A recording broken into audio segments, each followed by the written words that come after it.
Merci, lourde tâche effectivement de conclure en essayant de tracer des solutions.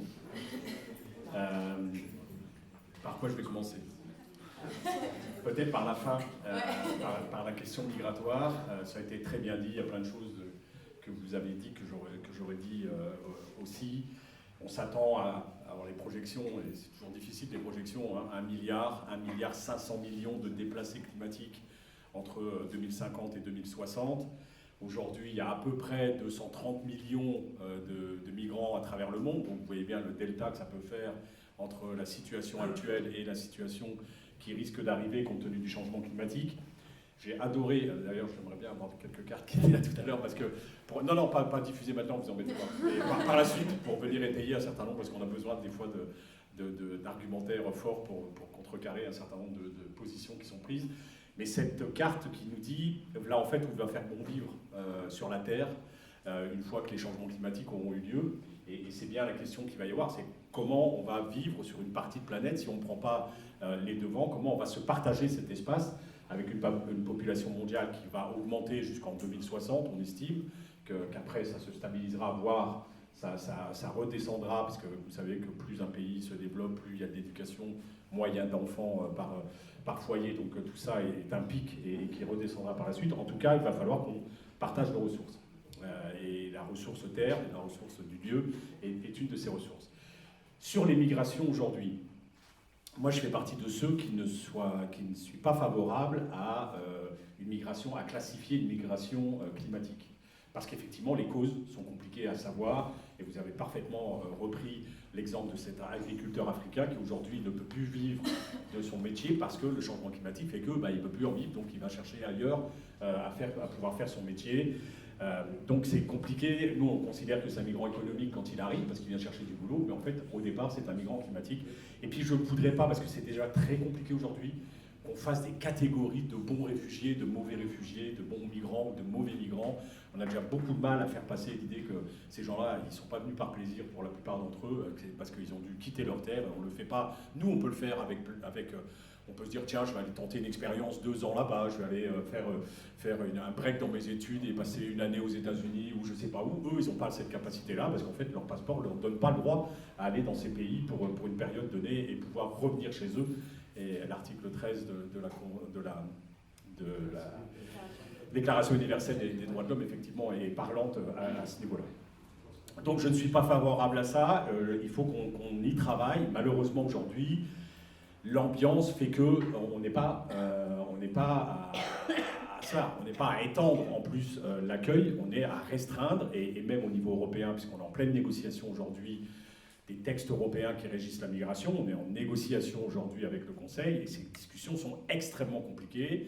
Les membres, les représentants des 27 États membres veulent faire vraiment l'Europe des frontières, une Europe de plus en plus difficile d'accès, et en fait, ils ne peuvent pas décemment dire on ne veut plus de la Convention de Genève, on sort de la Convention de Genève, parce que politiquement, il faudrait l'assumer et ça ne se fait pas. Mais en fait, on est en train de mettre énormément de procédures entre la personne qui arrive sur notre continent et la capacité qu'elle a à faire sa demande d'asile sur le continent, sans même parler de l'accepter ou pas, mais de déposer sa demande d'asile. Et on en est, quand on cumule les textes qui sont en négociation, à faire en sorte que ces personnes puissent être privées de liberté, enfermées, légalement, entre guillemets, parce que ça va être dans les textes, pendant près de 18 mois, avant de pouvoir déposer son dossier de demande d'asile auprès d'un État membre européen. Donc on voit bien la difficulté qu'on a aujourd'hui à faire passer cette idée-là. Et puis, vous entendez aussi le côté nauséabond des discours qu'on a à l'approche en France du projet de loi Asile-Migration de Darmanin qui arrive. On a l'impression aujourd'hui, à les écouter, que c'est la migration qui est la cause de tous nos maux.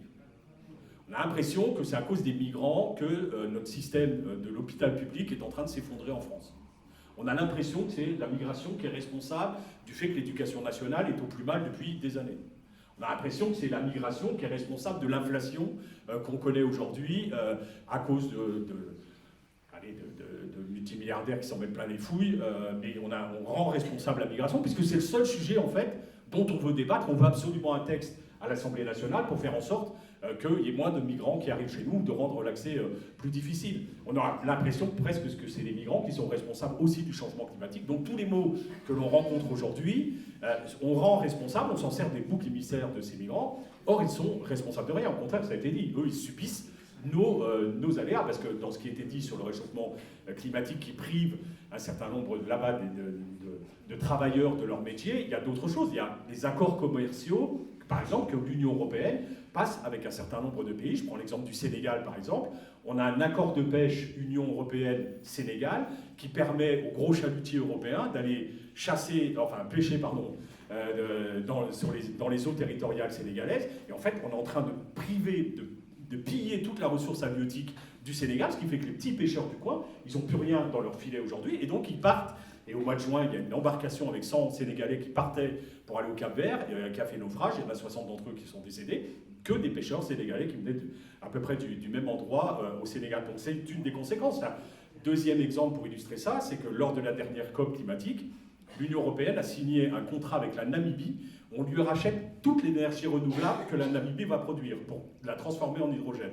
Parce qu'on a fixé des productions d'hydrogène que nécessaires en Europe, que l'Europe seule ne pourra pas produire, donc on va aller chercher ailleurs cette énergie-là. Sauf qu'en Namibie, il y a 48% de la population qui n'a pas accès à l'énergie.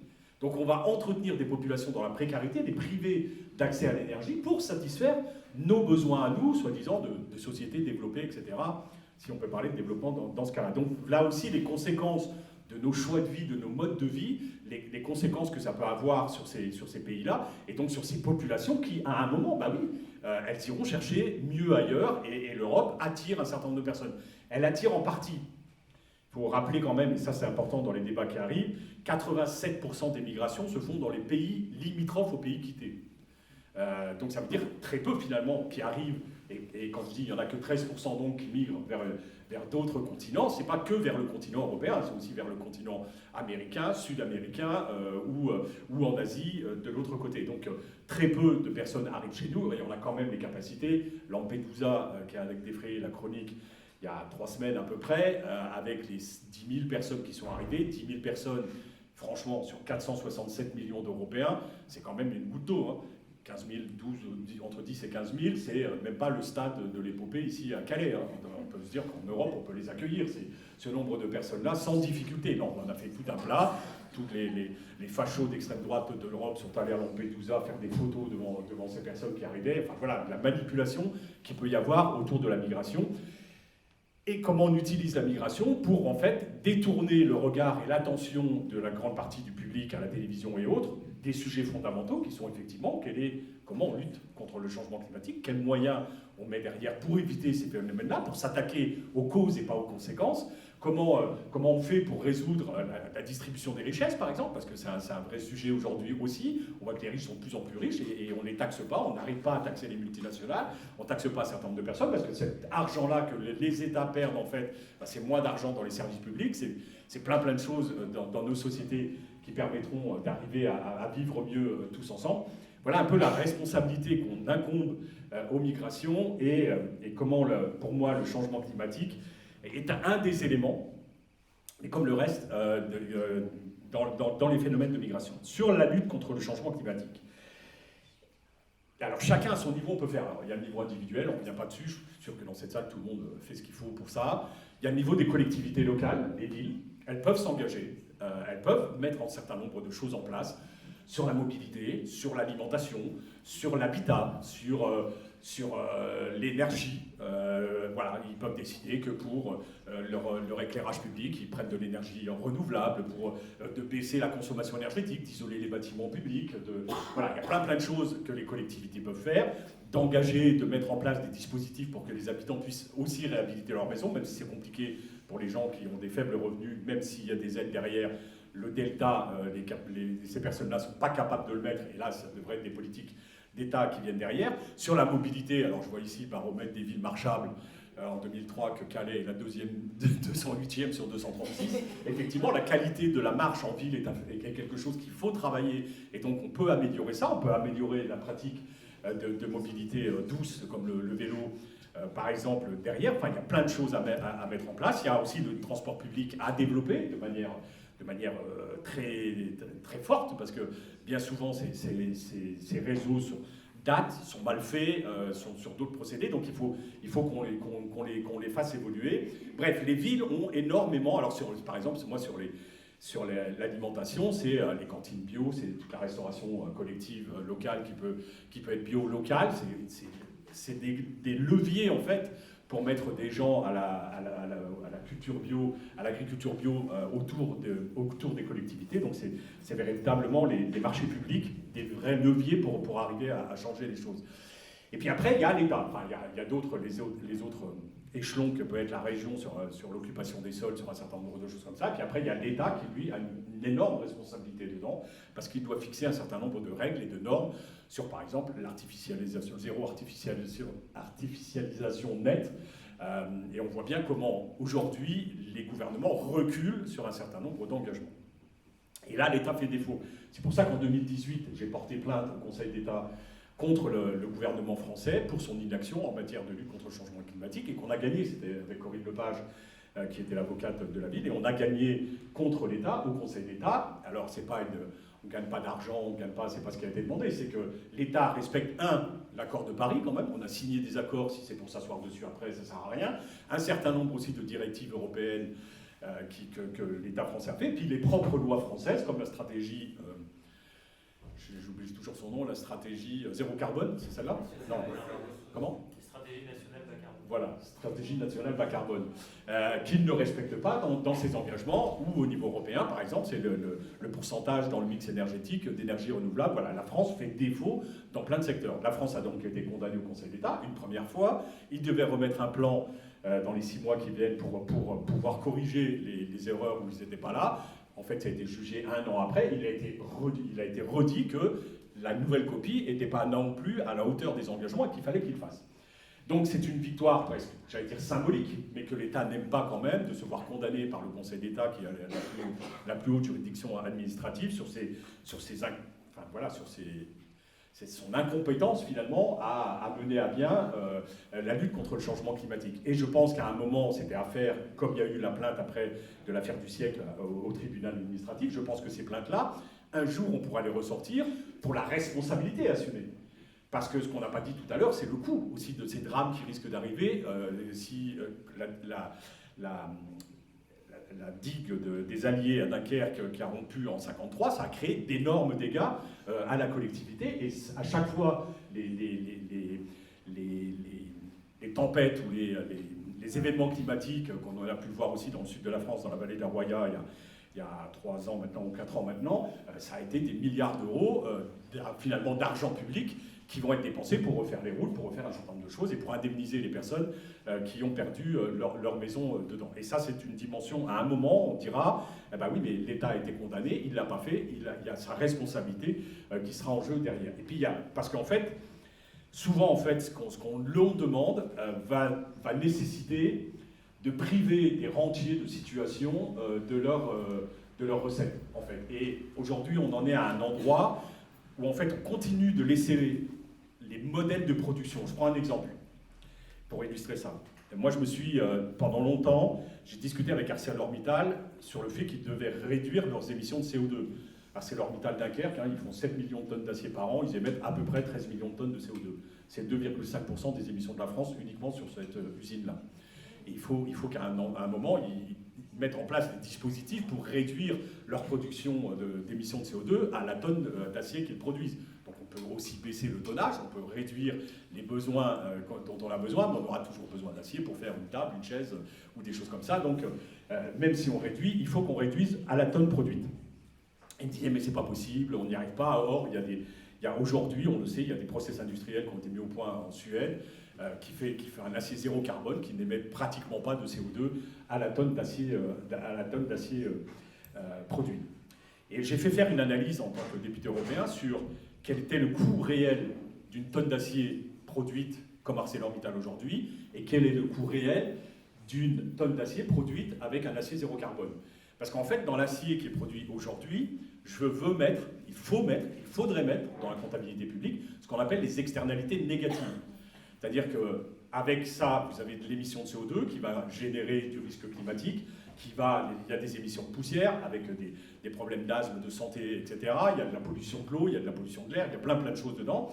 Et quand on fait en fait le coût de la tonne pour le producteur, elle lui coûte 450 € à produire la tonne, mais quand vous mettez toutes les externalités négatives, en fait, elle coûte réellement 1 900 €. Mais la différence des 950 €, c'est nous qui la payons. C'est des coûts qui sont collectivisés. C'est dans nos cotisations à la Sécu, c'est dans nos cotisations sur l'assainissement de l'eau, c'est dans nos cotisations pour la sécurité sociale, c'est à une part d'impôt derrière. Donc ces coûts-là socialisés, si réellement on voulait se battre réellement contre le changement climatique, il faudrait inclure tous ces coûts dans les productions et les rendre responsables de ces coûts-là. Mais aujourd'hui, voilà, ça coûte moins cher quand c'est réparti auprès de 55 millions de citoyennes et de citoyens. On ne le voit pas, c'est $1 pour chacun. Or, si c'est l'industriel qui doit le payer, l'industriel lui va dire si vous m'imposez tant de règles, je pars, c'est le chantage à l'emploi, c'est un certain nombre de choses. C'est pour ça aussi qu'on a mis des dispositifs européens avec une taxe carbone aux frontières pour te dire si tu pars et que tu produis de la même manière de l'autre côté, quand tu vas vouloir vendre ton acier en Europe, qui est quand même une des premières puissances de commerce dans le monde, il va falloir que tu payes une taxe pour t'acquitter de ce que tu as fait, du modèle de production que tu as choisi de garder ailleurs. Donc voilà, il y a des moyens qu'on peut mettre en œuvre. Derrière, il y a une nouvelle manière de voir le changement climatique et surtout des conséquences que ça a collectivement pour nous, parce que quand je vois sur Dunkerque, alors j'étais content de voir les cartes, même si elles sont à prendre avec beaucoup de pincettes, là, celle de, je sais plus, Costal, je sais plus quoi, qu'on a vu là avec les événements qui risquent d'arriver une fois de temps en temps. Mais la carte, moi, quand j'ai porté plainte au Conseil d'État avec Corinne Lepage, en fait, le risque, celui-là, c'était en 2100. Et aujourd'hui, il est en 2030, sur les mêmes cartes. Alors même s'il est temporaire, et forcément, en 2050, il est encore plus fort. Et je ne sais pas si elles sont faites, c'est une question que je voulais poser tout à l'heure, avec les nouvelles déclarations, les nouvelles études des glaciologues qui disent aujourd'hui qu'ils avaient sous-estimé la fonte, etc. Et donc, quelles conséquences ça aura par derrière. Comment ? En fait, en raison de l'inertie, d'ici à 2050, ça ne changera pas grand-chose. D'accord. C'est pour la suite. Donc pour nous, 50 après. Donc voilà, en fait, c'est pour ça que je l'ai fait. Et aujourd'hui, le risque est encore plus important et qu'on a l'impression que dans les décisions politiques, aujourd'hui, rien ne change. J'ai discuté par hasard, parce qu'il y a des gigafactories, vous savez, des gros fabricants de batteries qui vont arriver sur Dunkerque dans quelques mois ou quelques années. Et il y a un d'entre eux qui venait présenter son projet au Parlement européen. Et j'ai demandé à rencontrer le responsable qui était là, qui venait en parler, en lui demandant, mais vous installez Dunkerque, mais on vous a parlé de la carte de submersion marine Il me dit, non, c'est quoi ça? Alors je lui ai donné le document. Mais on n'en parle pas. C'est-à-dire qu'on ne l'évoque pas. Donc on sait qu'un industriel, 10 ans, 15 ans, son investissement, il le rentabilise le plus vite possible. Et donc pour lui, 10 ans, 20 ans, c'est pas grand-chose. Mais quand même, ce risque existe aujourd'hui. Et puis le risque pour tous les habitants qui se sont saignés des calvaines pour acheter leur petite maison à 100 000 € et qui ne vaudra plus rien parce qu'elle sera plus vendable. Vous savez déjà que les assureurs disent qu'aujourd'hui, ils n'assureront plus le risque climatique parce qu'ils n'auront pas les moyens d'assurer le risque climatique. C'est-à-dire que votre maison, s'il y a un événement climatique, elle ne sera pas assurée parce qu'ils n'auront pas les moyens de vous rembourser, parce que s'ils devaient le faire, ils crèveraient les caisses derrière. Donc, moi, c'est pas des bonnes nouvelles que je vais vous donner, parce qu'au Parlement européen, on avait réussi au début du mandat d'avoir un Green Deal pour avoir une nouvelle manière de penser l'économie, de penser la production, de penser plein de choses au niveau européen, avec les événements, et notamment le Covid dans un premier temps, et puis la guerre en Ukraine. Ils ont profité de ces événements-là pour revenir en arrière sur tous les engagements, prétextant que, par exemple, sur l'agriculture, on ne pouvait pas enlever les pesticides, les OGM, etc. Parce que vous voyez bien le grenier du monde qui est l'Ukraine, qui nous fournit en blé, en fait, ils ne sont plus là pour nous nourrir, donc il faut qu'on ait les moyens de nourrir tout le monde pour pas cher, et donc il faut qu'on continue là-dessus. Et en fait, dans tous les secteurs, sur l'énergie, avec le gaz russe, vous voyez bien, le gaz russe, on n'en a plus, donc il faut qu'on continue à travailler comme on faisait avant, il faut encore qu'on ait du gaz, il faut encore qu'on ait du pétrole, il faut pas, les décisions qui ont été prises, c'était pas les bonnes, il faut qu'on continue à produire comme avant, en fait. Donc, encore une fois, ce sont des années perdues sur lesquelles on aurait pu avancer et prendre des décisions qui soient cohérentes, mais dont on est en train de vider les décisions de toute leur substance aujourd'hui et qu'il ne restera plus rien. Donc, j'ai pas envie de plomber complètement, il y a suffisamment d'éco-anxiété comme ça, mais Mais le temps n'est pas favorable dessus. Et donc il va falloir qu'on se le prenne tous en main, parce que l'autre pouvoir aussi des citoyennes et des citoyens, c'est à un moment le droit de vote, et puis d'envoyer des gens qui tiennent compte de ces éléments-là et qui ont envie de changer, et qui ne se fient pas au discours, parce que quand vous reprenez, je ne sais plus si c'est en 2017 ou les élections présidentielles de 2022, en disant que le quinquennat serait celui de l'écologie du président actuel, je ne sais plus si c'est en 2022 ou 2017, c'est 2022, c'était le dernier. Enfin, vous voyez aujourd'hui un peu où on en est au niveau de l'écologie et de la lutte contre le changement climatique dans les décisions en France, mais c'est vrai aussi partout en Europe. On a cette vague en Europe qui n'est pas bonne, que ce soit sur la lutte contre le changement climatique comme sur le sujet des migrations. On est à peu près dans les mêmes eaux qui sont négatives. Voilà ce que je pouvais dire simplement sur les orientations, mais pensez bien qu'à chaque fois, il y a plein de choses à faire, à chaque niveau de décision politique. Il y a vraiment des décisions qui peuvent être prises, et en plus qui sont absolument pas, parce que souvent on entend dire ça, ouais mais attendez, là vous allez me supprimer ma possibilité de faire telle ou telle chose. Je pense qu'aujourd'hui on peut encore choisir la direction qu'on va prendre. On peut encore mettre les éléments. Dans quelques temps, on ne pourra plus. C'est-à-dire que tout va s'imposer parce qu'il y aura une telle urgence que de toute manière, on ne pourra plus choisir la manière dont on va faire. Et c'est là qu'on va subir et qu'on va avoir ce que certains appellent une écologie punitive, parce que oui, il va falloir qu'on préserve l'environnement, il va falloir qu'on arrête de massacrer des forêts, etc., etc. Quand je suis passé pour venir ici, en venant de Dunkerque, que j'ai vu comment les arbres ont été abattus le long de l'autoroute, pour qu'on voit bien les migrants qui se planquaient dans les arbres, mais c'est honteux, enfin je veux dire pour quelques dizaines de personnes, comment on est en train de fusiller des bois entiers, ou même des endroits où il y avait quelques centaines d'arbres. Voilà, ça, il faut un jour, il faudra qu'on arrête. Ça, c'est des décisions locales. C'est pas de la responsabilité de quelqu'un d'autre que le niveau local, mais aussi au niveau régional, sur un certain nombre de décisions qui sont prises. Les trains, par exemple, c'est du niveau régional. L'augmentation des petites lignes, la réouverture de petites lignes pour éviter la voiture, en veux-tu, en voilà. Et quand on prend des bonnes décisions, eh ben, ça engendre aussi des économies chez les gens, parce que quand on permet à quelqu'un, un foyer qui a 2 véhicules, de se passer d'un autre véhicule parce qu'il y a des transports en commun performants, que ce soit un bus, que ce soit un train pour aller travailler, c'est une économie de 4 500 balles par an, le coût de possession d'une voiture, et c'est pas négligeable. Donc toutes les pistes sont bonnes à creuser. Les politiques peuvent le faire. Moi, j'ai eu l'expérience, j'ai eu la chance de pouvoir gérer une collectivité pendant près de 20 ans et de pouvoir mettre en œuvre un certain nombre de décisions, qui fait que généralement, celles qui en bénéficient de plus en plus, c'est les populations les plus défavorisées, parce que l'accès à une alimentation de qualité, on leur a permis avec les cantines 100% bio, avec les repas collectifs ou les repas, oui, tout ce qui était restauration collective. Voilà, sur les transports, sur la mobilité, sur les primes au logement, sur les primes au déplacement, enfin bref, on peut générer plein de choses, et du coup, les gens, ça leur permet de voir autrement. Je vais même aller plus loin, puisque dans la ville, sur les économies d'énergie qu'on a fait, les fonds qu'on a collectés, on les a transformés en minimum social garanti, ce qui permettait aux gens de vivre au-dessus du seuil de pauvreté pour toutes les personnes qui étaient en dessous. Donc ça veut dire qu'il y a un partage de la richesse qui avait été économisée par la ville sur les dépenses énergétiques, qui ont été redistribuées à la population la plus en difficulté. Donc on peut, par de l'innovation sociale, par des décisions politiques, changer la vie quotidienne des habitants et surtout notre avenir collectif, en engageant les villes, les citoyens sur la bonne voie, en étant sûr derrière qu'on ait un État qui soit responsable, et quand il ne l'est pas, c'est le pousser à l'être, et quand il ne le fait pas non plus, c'est de le renvoyer chez lui à un moment donné. Vous qui avez vu la politique de l'intérieur, comment ça fonctionne, quels seraient les moyens que les citoyens pourraient utiliser pour que ce soit plus efficace, pour que les citoyens prennent le pouvoir et fassent les choses eux-mêmes, j'allais dire en autogestion, et bon, si c'est possible, ou mettre la pression réellement aux politiques en leur disant « faites votre boulot puisqu'on vous a élu pour ça ». Est-ce que vous avez, alors la question n'est pas bien claire, mais est-ce que vous avez une idée de stratégie pour que ça avance vite et qu'on soit réellement efficace? Question complexe,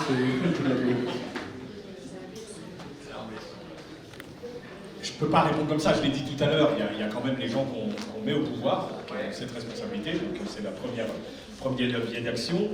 Après, moi je pense que je suis intervenu il n'y a pas longtemps sur le droit en matière de protection de l'environnement. Et je crois que de plus en plus, il faudra porter plainte contre des élus, et même des élus locaux. Moi, en fait, pourquoi je suis passé au 100% bio dans ma cantine en 2011? Franchement, j'y avais pas pensé avant. J'avais une sensibilité, mais on a tellement de choses à gérer que je n'avais pas pensé à ça. Et je suis allé voir un documentaire dans le cinéma de la ville qui s'appelait « Nos enfants nous abuseront » de Jean-Paul Jaurès, qui parlait de la restauration collective en bio. Et je me suis dit, j'ai eu un déclic, hein, je suis sorti de cette projection au mois d'avril. Le lendemain matin, j'étais avec mes services, je me dis, en septembre, on est au 100% bio à la cantine scolaire.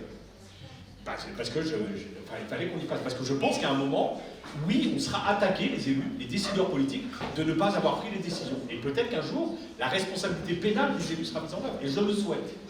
Parce qu'aujourd'hui, c'est irresponsable de s'enfermer dans la manière dont il fonctionne aujourd'hui. Et de continuer les arrangements entre bons amis et de faire en sorte qu'on ne remette pas en cause le modèle de développement. Parce que c'est ça qui est à l'origine de tout le monde. C'est notre modèle de développement, c'est l'ultralibéralisme, voire quelque part le capitalisme, qui fait qu'on en est là aujourd'hui. Et bien il y a un moment, quand ça déglingue tout le monde, que ça met en cause notre survie à nous. Moi, la planète, je ne m'inquiète pas, elle se remettra vite une fois qu'on aura disparu. Mais notre... Comment? Oui, mais qui mettent en place notre vie, on le voit tout à l'heure. Enfin, l'éco-anxiété, c'est pas rien. Moi, le nombre de couples qui ont 30 ans aujourd'hui, qui me disent « nous, on ne veut pas d'enfants », parce qu'on ne sait pas comment il va vivre plus tard, et je trouve ça, mais c'est dramatique, que des couples jeunes, ils se disent, ils auraient bien aimé avoir des enfants, mais ils ne le font pas, parce qu'ils ne savent pas dans quel environnement ils vont vivre. Et ça, je me dis, mais la responsabilité des élus, à un moment donné, elle est énorme. Et il n'y a pas de raison de ne pas passer à ça, si ce n'est de protéger des nantis, les 10% qui polluent l'équivalent de 40% du reste des autres. Et ça n'est que ça. Donc c'est remettre en cause le système dans lequel on est aujourd'hui. Et là, il y a le droit de vote, on a encore ça chez nous, et il faut en abuser. Il y a plein de pays qui aimeraient bien l'avoir, hein, et il faut en abuser. Et puis peut-être localement aussi, faire la pression. Il y a des associations qui s'engagent, par exemple, sur l'accueil des exilés sur les territoires. Eh bien, il faut qu'elles grossissent. Et il faut qu'on entende plus les citoyennes et les citoyens. Pas forcément les militants, parce que sinon, on dit oui, mais vous êtes des militants, c'est pas pareil. Mais quand c'est des citoyens lambda, entre guillemets, qui s'expriment et qui disent à leurs élus, nous, vos politiques-là, on n'en veut pas, nous, on veut être accueillants, on ne veut pas que partout en France, moi, c'est ce que je dis partout, hein. À Calais, il y a 30 ans, on disait Calais, cité de la dentelle. Aujourd'hui, Calais, c'est migrant, en France.